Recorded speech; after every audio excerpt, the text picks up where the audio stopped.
Welcome to A Mason's Work, the podcast where we review Masonic symbols and illustrate how they can be used to solve problems in everyday life.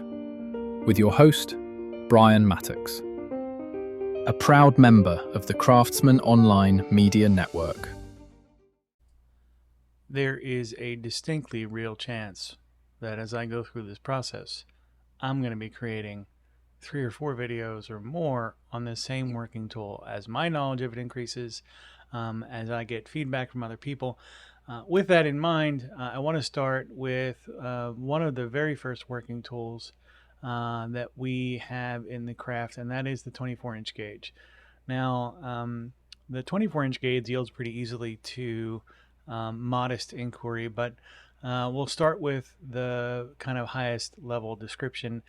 And you can find the descriptions of this tool and how it works in everything from Freemasonry for Dummies all the way up through, including Mackey's. There'll be mention of it in a bunch of different sort of Masonic texts, as it were. So anything we're going to be talking about here in regards to the Masonic tools themselves should be fair game, as the information there is all public. Now, if you're uncomfortable with this conversation about the working tools in a public setting, feel free to let me know. I don't know if it's going to change anything, but I'm still interested to hear how many of us, I guess, have a perhaps more old school interpretation of how this stuff works. With that in mind, though, the 24-inch gauge as a working tool is designed to remind us of the 24 hours of the day.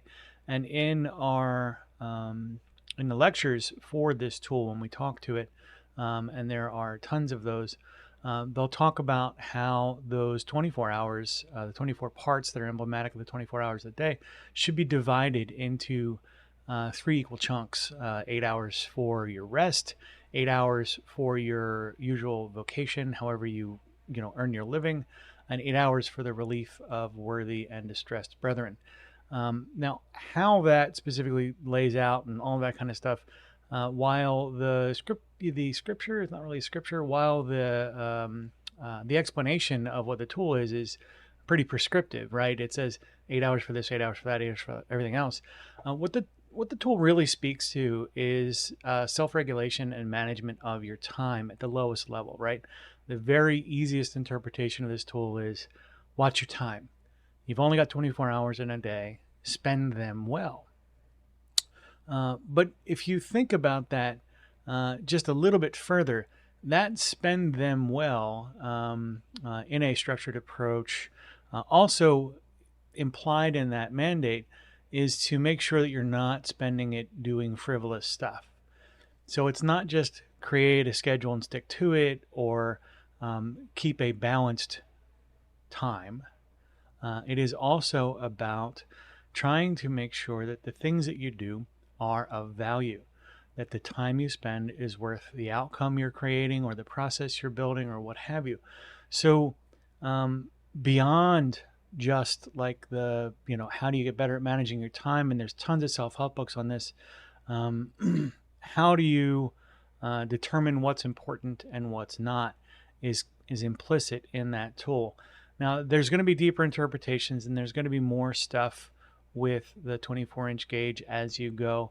Some of it's going to describe, some of the old adages, right?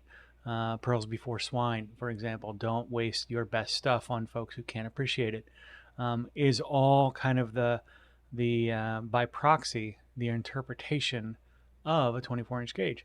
So when you are doing your work, when you sit down and reflect on how you're currently spending your time, is that time that you're spending being used for maximum leverage? Are you creating the most good you can?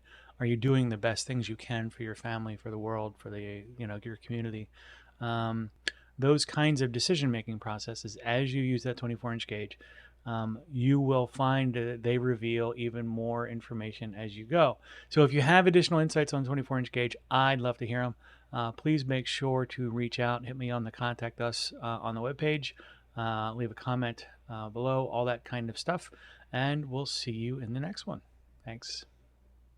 The views represented in this podcast are those of the speaker alone, and are not representative of any grand or subordinate lodge.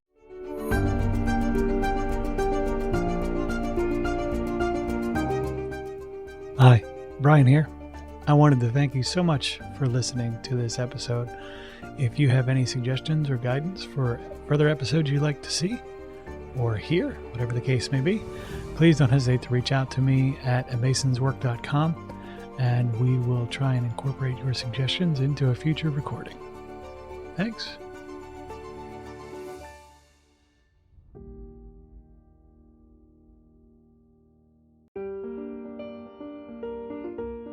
Freemasonry teaches us that the true work is within, a lifelong journey of reflection, discipline, and discovery.